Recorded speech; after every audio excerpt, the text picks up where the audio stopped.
શાંતિ 15/12/2025 આજના મીઠા બાબાના મધુર મહાવાક્ય। મીઠા બાળકો, તમે અત્યારે રૂહાની બાપ દ્વારા રૂહાની ડ્રીલ શીખી રહ્યા છો। આ ડ્રીલથી તમે મુક્તિધામ શાંતિધામમાં ચાલી જશો। બાબા આપણને કસરત બતાવી રહ્યા છે, જે કસરતથી આપણે શાંતિધામ મુક્તિધામ ચાલી જશો। પ્રશ્ન છે, બાપ બાળકોને પુરુષાર્થ કરાવતા રહે છે, પરંતુ બાળકોએ કઈ વાતમાં ખૂબ સ્ટ્રિક્ટ રહેવું જોઈએ? ઉત્તર છે, જૂની દુનિયાને આગ લાગવા પહેલા તૈયાર થઈએ। પોતાને આત્મા સમજી બાપને યાદમાં રહી બાપથી પૂરેપૂરો વારસો લેવામાં ખૂબ સ્ટ્રિક્ટ રહેવાનું છે। નાપાસ નથી થવાનું। જેમ તે સ્ટુડન્ટ નાપાસ થાય છે તો પસ્તાય છે, સમજે છે અમારું વર્ષ મફતમાં ચાલી ગયું। કોઈ તો કહે છે નથી ભણ્યા તો શું થયું, પરંતુ તમારે ખૂબ સ્ટ્રિક્ટ રહેવાનું છે। ટીચર એવું ન કહે કે ટુ લેટ, તમે મોડા પડ્યા। ઓમ શાંતિ। રૂહાની બાપ રૂહાની બાળકોને રૂહાની પાઠશાળામાં ડાયરેક્શન આપે છે કે એવું કહે છે કે બાળકોને ડ્રીલ શીખવીએ છીએ। જેમ ટીચર્સ ડાયરેક્શન આપે છે કે ડ્રીલ શીખવે છે ને, આ રૂહાની બાપ પણ બાળકોને ડાયરેક્ટ કહે છે। શું કહે છે? મન મના ભવ। જેમ તે કહે છે અટેન્શન પ્લીઝ, બાપ કહે છે મન મના ભવ।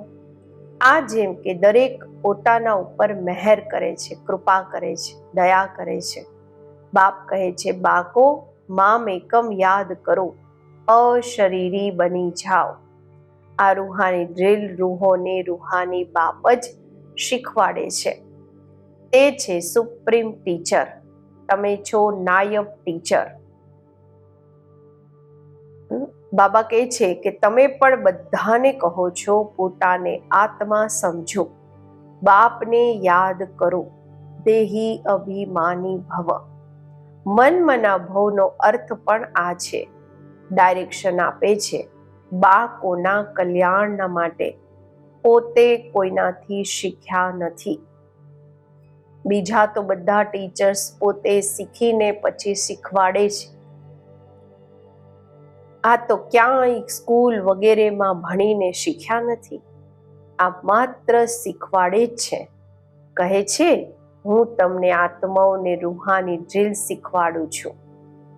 તે બધા જિસ્માની બાળકોને જિસ્માની ડ્રીલ શીખવાડે છે, શારીરિક એક્સરસાઇઝ બતાવે છે। એમની એક્સરસાઇઝ વગેરે પણ શરીરથી જ કરવાની હોય છે। આમાં તો શરીરની કોઈ વાત જ નથી। બાપ કહે છે મારું કોઈ શરીર નથી, હું તો ડ્રીલ શીખવું છું, કસરત શીખવું છું, ડાયરેક્શન આપું છું। એમાં પણ ડ્રીલ શીખવવાનો પહેલા ડ્રામા પ્લાન અનુસાર પાઠ ભરાયેલો છે, સર્વિસ ભરાયેલી છે, નોંધાયેલી છે। આવે જ છે ડ્રીલ શીખવવા, કસરત શીખવવા। તમને તમો પ્રધાનથી સતો પ્રધાન બનવાનું છે। આ તો ખૂબ સહજ છે। સીડી બુદ્ધિમાં છે, કેવી રીતે 84નું ચક્કર લગાવી નીચે ઉતરે છે। હવે બાપ કહે છે તમારે પાછા જવાનું છે।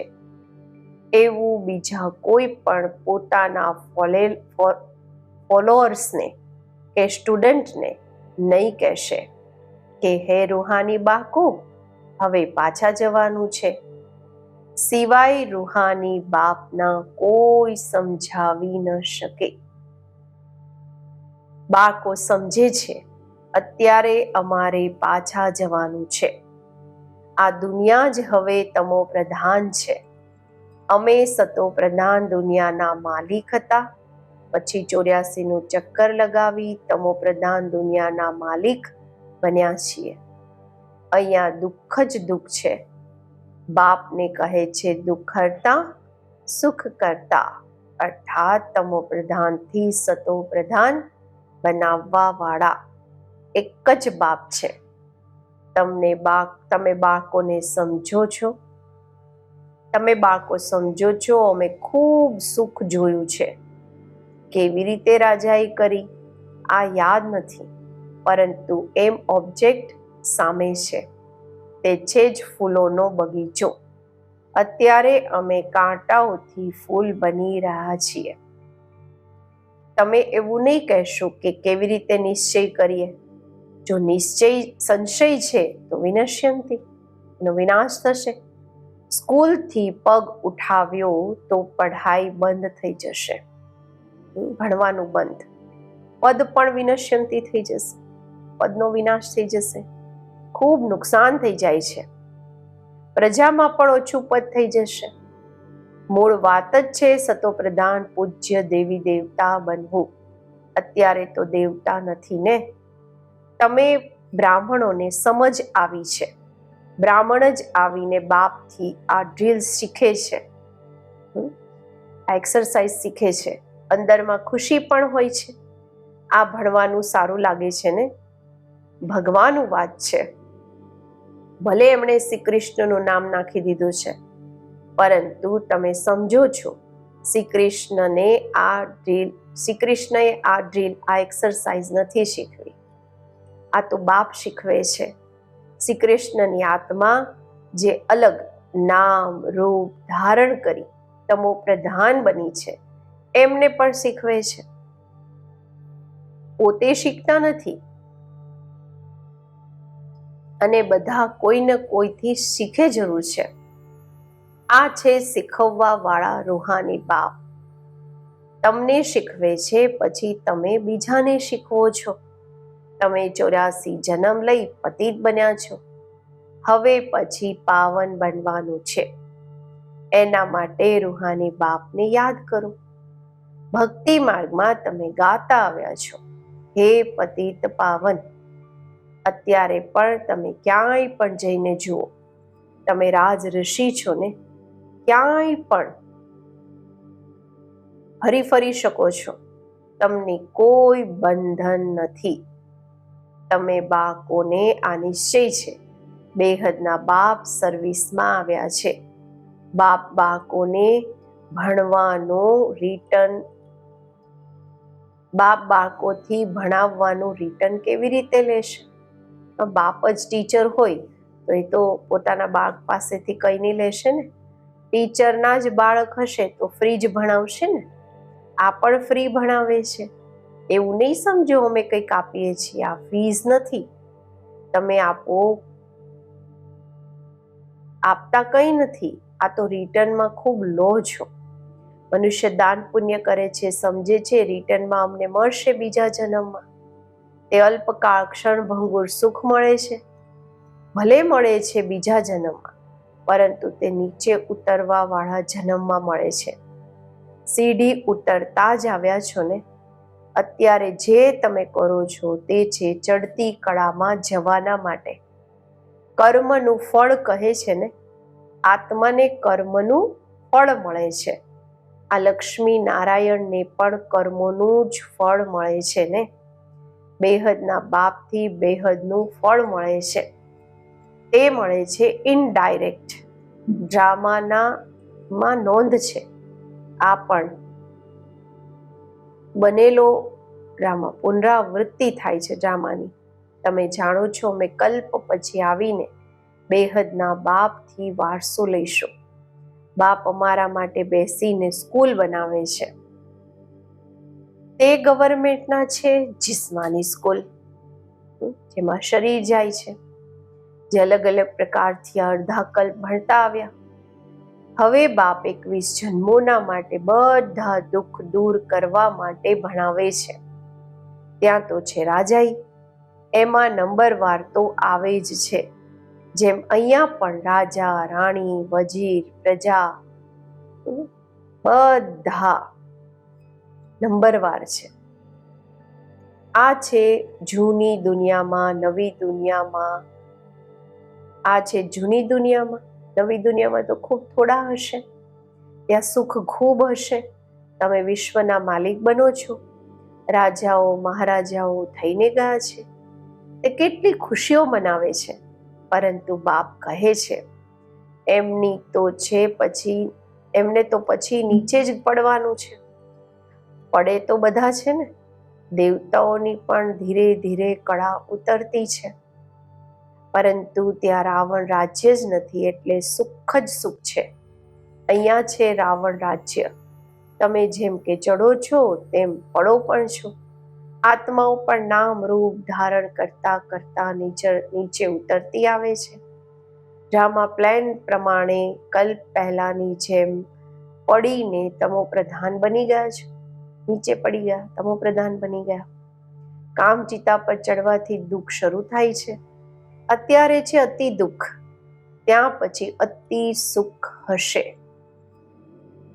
તમે રાજ ઋષિ છો, એમનો છે જ હઠ યોગ. તમે કોઈને પણ પૂછો, રચતા અને રચનાના આદિ મધ્ય અંતને જાણો છો તો નહીં કહી દેશે. પૂછો એ તો જાણતા હશે. પૂછશે એ તો જાણતા જ હશે ને. પૂછે ત્યારે જે જાણતા હોય.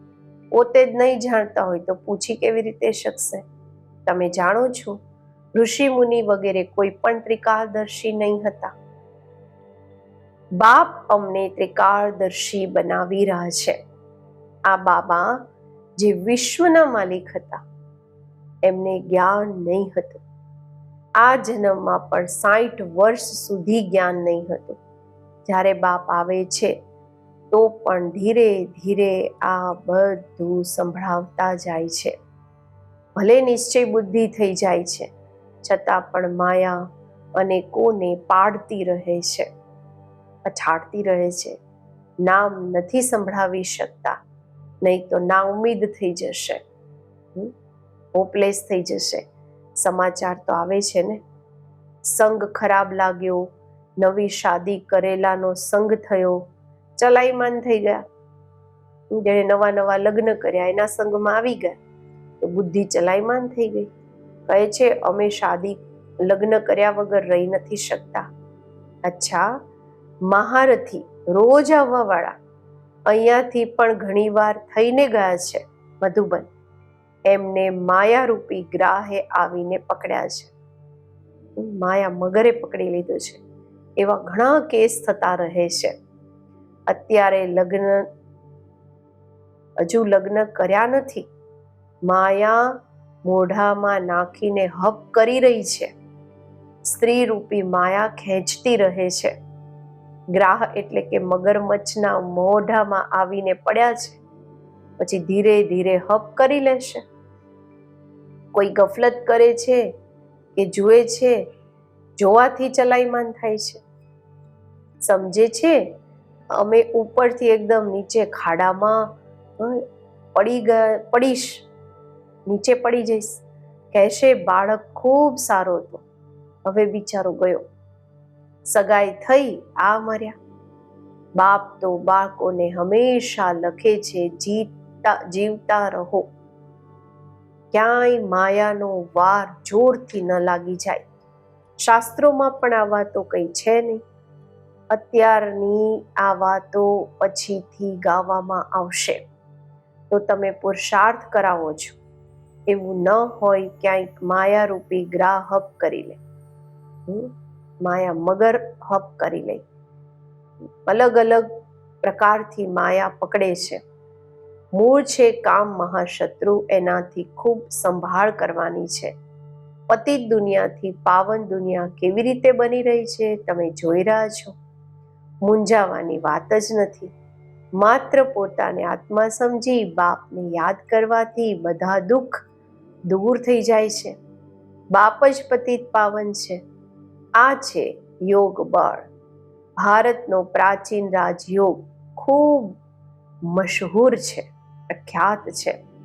સમજે છે ક્રાઇસ્ટથી 3000 વર્ષ પહેલા પેરેડાઇઝ હતું, તો જરૂર બીજો કોઈ ધર્મ નહીં હશે. કેટલી સહજ વાત છે, પરંતુ સમજતા નથી.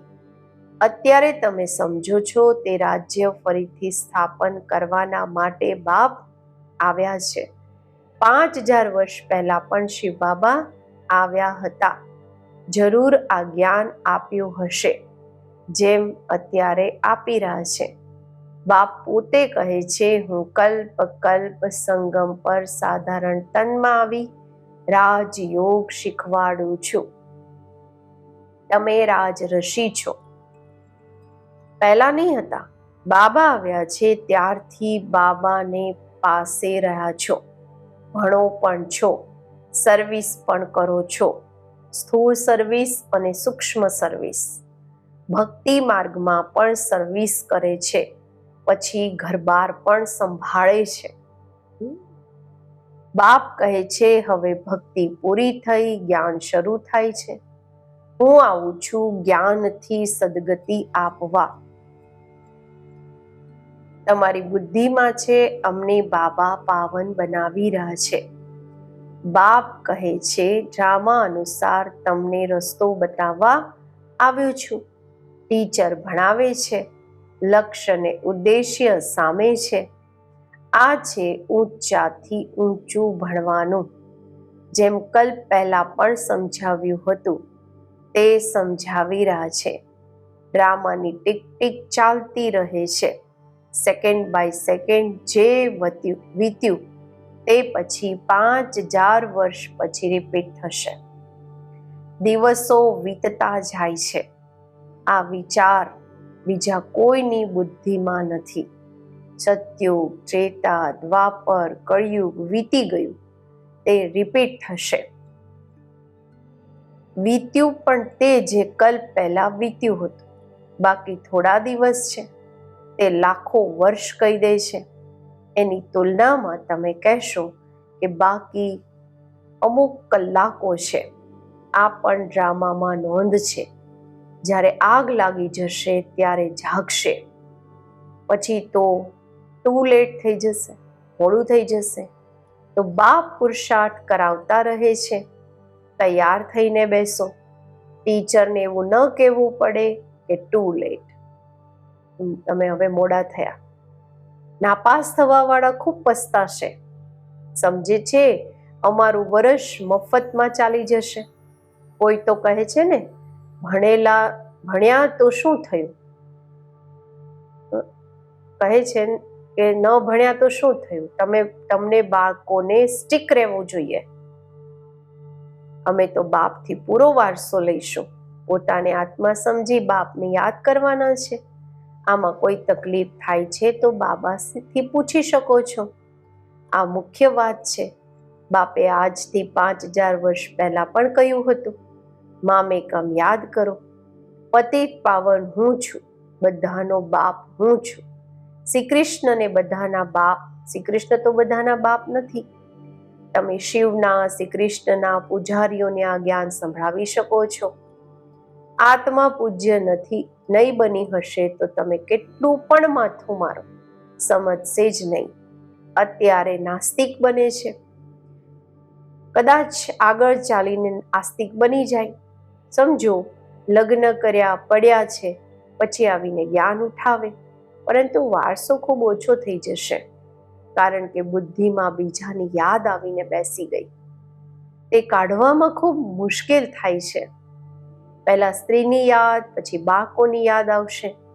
બાળકોથી પણ સ્ત્રી વધારે ખેંચાશે, કારણ કે ઘણા સમયની યાદ છે ને. બાળક તો પાછળથી આવે છે. પછી મિત્ર, સંબંધી, સાસરાની યાદ આવે છે. પહેલા સ્ત્રી, જેનાથી ખૂબ સમય સાથ આપ્યો છે, જેને ખૂબ સમય સાથ આપ્યો છે. આ પણ એવું છે. તમે કહેશો મેં દેવતાઓની સાથે ઘણા સમય હતા. એવું તો કહેશે, શિવ બાબાની સાથે અમે ખૂબ સમયથી પ્યાર છે, જેનાથી 5000 વર્ષ પહેલા પણ અમને એમણે પાવન બનાવ્યા હતા. કલ્પ કલ્પ આવીને અમારી રક્ષા કરે છે. ત્યારે તો એને દુઃખ હરતા સુખ કરતા કહે છે. તમને ખૂબ ક્લિયર, તમારી લાઈન ખૂબ ક્લિયર બનાવવાની છે. બાપ કહે છે, આંખોથી જે તમે જુઓ છો તે તો કબ્ર દાખલ થઈ જવાનું છે, કબ્રમાં ચાલી જશે. અત્યારે તમે છો સંગમ પર, અમરલોક આવવાનું છે. અત્યારે અમે પુરુષોત્તમ બનવા માટે પુરુષાર્થ કરી રહ્યા છીએ. આ છે કલ્યાણકારી પુરુષોત્તમ સંગમ યુગ. દુનિયામાં જોઈ રહ્યા છો શું શું થઈ રહ્યું છે. હવે બાપ આવેલા છે તો જૂની દુનિયા પણ ખતમ થવાની છે. આગળ ચાલી ઘણાને ખ્યાલમાં આવશે, જરૂર કોઈ આવેલા છે જે દુનિયાને ચેન્જ કરી રહ્યા છે. આ તે જ મહાભારત લડાઈ છે. તમે પણ કેટલા સમજદાર બનો છો. આ ખૂબ મંથન કરવાની વાતો છે. પોતાનો શ્વાસ વ્યર્થ નથી ગુમાવવાનો. તમે જાણો છો શ્વાસ સફળ થાય છે જ્ઞાનથી. અચ્છા, મીઠા મીઠા સિકિલધા બાળકો પ્રત્યે માતા પિતા બાપ દાદાના યાદ પ્યાર અને ગુડ મોર્નિંગ. રૂહાની બાપના રૂહાની બાળકોને નમસ્તે. આપણે રૂહાની બાળકોના રૂહાની બાપને નમસ્તે. ધારણા માટે મુખ્ય સાર. માયાથી બચવાના માટે સંગદોષથી પોતાની ખૂબ ખૂબ સંભાળ કરવાની છે. પોતાની લાઈન ક્લિયર રાખવાની છે. શ્વાસ વ્યર્થ નથી ગુમાવવાના. જ્ઞાનથી સફળ કરવાના છે. બીજું, જેટલો સમય મળે યોગબળ જમા કરવાના માટે રૂહાની એક્સરસાઇઝનો ડ્રીલનો અભ્યાસ કરવાનો છે. અત્યારે કોઈ નવા બંધન નથી બનાવવાના. આજનું વરદાન. બાપની છત્રછાયાના અનુભવ દ્વારા વિઘ્ન વિનાશકની ડિગ્રી લેવા વાળા અનુભવી મૂર્ત ભવ. જ્યાં બાપ સાથે છે ત્યાં કોઈ કંઈ પણ નથી કરી શકતા. આ સાથનો અનુભવ જ છત્રછાયા બની જાય છે. બાપ દાદા બાળકોની સદા રક્ષા કરે જ છે. પેપર આવે છે તમને લોકોને અનુભવી બનાવવા માટે. એટલે હંમેશા સમજવું જોઈએ કે આ પેપર ક્લાસ આગળ વધારવાના માટે આવી રહ્યા છે. એનાથી સદાના માટે વિઘ્ન વિનાશકની ડિગ્રી અને અનુભવી મૂર્તનું વરદાન મળી જશે. જો અત્યારે કોઈ થોડો અવાજ કરે કે વિઘ્ન નાખે પણ છે તો ધીરે ધીરે ઠંડા થઈ જશે. સ્લોગન પણ છે, જે સમય પર સહયોગી બને છે એમનો એકનું પદમ ગુણા ફળ મળી જાય છે. જે સમય પર સહયોગી બને છે એમને એકનું પદમ ગુણા ફળ મળી જાય છે. અવ્યક્ત ઇશારા. હવે સંપન્ન કે કર્માતીત બનવાની ધૂન લગાવો. જેમ કે જોવાનું, સાંભળવાનું, સંભળાવવાનું આ વિશેષ કર્મ સહજ અભ્યાસમાં આવી ગયું છે. એમ જ કર્માતીત બનવાની સ્ટેજ અર્થાત કર્મને સમેટવાની શક્તિથી અકર્મી અર્થાત કર્માતીત બની જાઓ. એક છે કર્મ અધીન સ્ટેજ, બીજી છે કર્માતીત અર્થાત કર્મ અધિકારી સ્ટેજ. તો ચેક કરો, મુજ કર્મેન્દ્રિય જીત સ્વરાજ્યાધિકારી રાજાઓની રાજ્ય કારોબાર ઠીક ચાલી રહી છે.